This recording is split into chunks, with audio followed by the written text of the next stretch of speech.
கிறிஸ்துவுக்குள் அன்பானவர்களே, இந்த நாளிலும் தியானிக்கிற வார்த்தை முள்வேலி. சங்கீதம் 119 118 பார்க்கிறோம். உமது பிரமாணங்களை விட்டு வழி விலகுகிற யாவரையும் மிதித்து போடுகிறீர், அவருடைய உபாயம் வெறும் பொய்யே. ஆம், சமீபத்தில் பத்திரிகை ஒன்றில் ஒரு படத்தை பார்த்தேன்.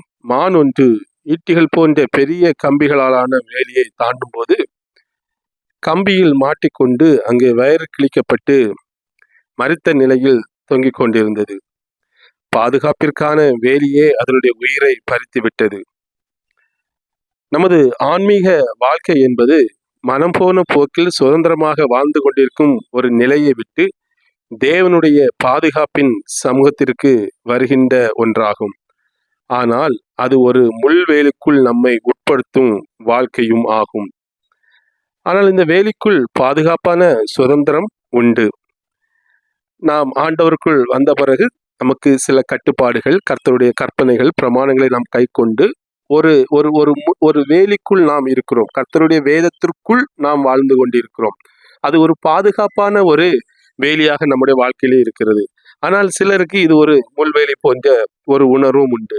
இந்த காட்டில் அலைந்து திரிந்தும் ஆடுகளை பார்த்தீங்கன்னா அவங்களுக்கெல்லாம் முள்வேலியே கிடையாது. அது எங்கு வேண்டுமானாலும் விடுதலையாக சுற்றலாம், எங்கு வேண்டாலும் போகலாம், அது எப்படி வேணாலும் அது அலைந்து திரியலாம். ஆனால் அதற்கு உயிருக்கு ஆபத்து எப்போ, எங்கே, எப்படி வரும் என்று கூற முடியாது. ஆனால் முள்வேலி நாம் தவறான இடத்திற்கு போகாமல் நம்மை தடுக்கின்றது. தவறானவைகளால் நாம் பாதிக்கப்படாமலும் அது நமக்கு உதவுகிறது.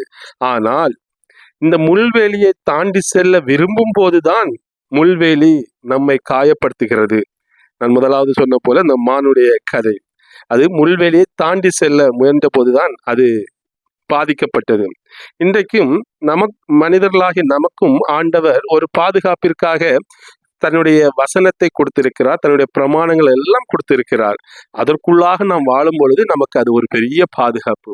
ஆனால் அதை தாண்டி செல்லும் பொழுதுதான் எப்பொழுது எங்கே ஆபத்து நேரிடும் என்று தெரியாமல் வாழ்கிற ஒரு வாழ்க்கை இன்றைக்கு இருந்து கொண்டிருக்கிறது. ஆனால் மனம் திரும்பி கர்த்தருக்கு பிரியமாக வாழ முன்வந்த பின்னரே சில தவறுகளும் குறைவுகளும் நம்மை காயப்படுத்தும். தேவ கட்டளையை மீறும் போதெல்லாம் அது நமக்குள் பாவத்தின் பாதிப்புகளை ஏற்படுத்தும். எனவேதான் சிலர் பாவ வாழ்க்கை நாட்களை விட பரிசுத்த வாழ்க்கை நாட்களிலே அதிக மனபாரமுடையவர்களாகவும் சுமை உடையவர்களாகவும் இருக்கிறார்கள். சில நேரங்களில் நினைப்பார்கள், நம்மெல்லாம் சின்ன வயசுல வாலிப வயசுல எப்படி இருந்தோம், எவ்வளவு பலத்தோடு இருந்தோம், எவ்வளவு சந்தோஷமாக இருந்தோம். ஆனா இன்னைக்கு ஆண்டவர்க்குள்ள வந்திருக்கிறோமே, ஏன் சில வேதனைகள், ஏன் சில பாடுகள் என்ற கேள்விகள் இன்று அநேக மனிதர்களுக்குள் இருப்பது உண்டு. ஒன்று புரிந்து கொள்ளுங்கள், அந்த கேள்விக்கான பதில் இதுதான். அது உங்கள் நமக்கு ஆண்டவர் பாதுகாப்பிற்காக அப்படி வைத்திருக்கிறார். அதை நாம் பார்க்கும் பொழுது நமக்கு அது ஒரு முள்வேலி போல தோன்றுகிறது. உண்மையிலே அது நமக்கு ஒரு பாதுகாப்பு. இதை தாண்டி போறவங்களுக்கு தான் ஆபத்து இருக்குது. அது அறியாத ஆடுகளாக தான் இன்னைக்கு நிறைய பேர் இருந்து கொண்டு இருக்கிறார்கள். உண்மையிலே நம்ம ஆண்டவர் இன்னைக்கு நம்மை பாதுகாப்பாக வைத்திருக்கிறார் என்று சந்தோஷப்பட வேண்டும். ஆனால் இந்த முள்வேலி நம்முடைய நன்மைக்கே என்று உணர்ந்து நாம் இருக்க வேண்டும். இவைகள் நம்மை குத்தவில்லை என்றால் நம்முடைய கால்கள் எல்லைகளை கடந்து போய்விடும், நம்முடைய இருதயம் கட்டுப்பாடுகளை இழந்துவிடும். ஆம், தேவன் அமைத்த முள்வேலிக்காக நாம் நன்றி சொல்வோம். அதன் விளைவாக நாம் தவறுகளையும் குற்றங்களையும் தவிர்க்க ஒரு நல்ல வாய்ப்பை நாம் பெறுகின்றோம். அதனால சில நேரங்களில் நம்ம ஆண்டோருக்குள் வாழ்ந்தாலும் சில காரியங்கள் ஏதோ முள்வேலிக்குள் இருந்தது போல தோன்றும். இதையெல்லாம் நமக்கு நன்மைக்காக என்று உணர்ந்து இன்னைக்கு நாம் ஆண்டவருக்கு நன்றி சொல்வோம். அதனால்தான் சங்கீதக்காரன் சொல்லுகிறார், சங்கீதம் 119:18, உமது பிரமாணங்களை விட்டு வழி விலகுகிற யாவரையும் மிதித்து போடுகிறீர் என்று. ஆம், நாம் இன்றைக்கு அந்த பிரமாணங்களுக்குள்ளாக இருந்து நாம் சந்தோஷமாக நம்முடைய வாழ்க்கையிலே வாழுவோம். கர்த்தர் தாமே நம்மை ஆசீர்வதிப்பாராக. ஆமென்.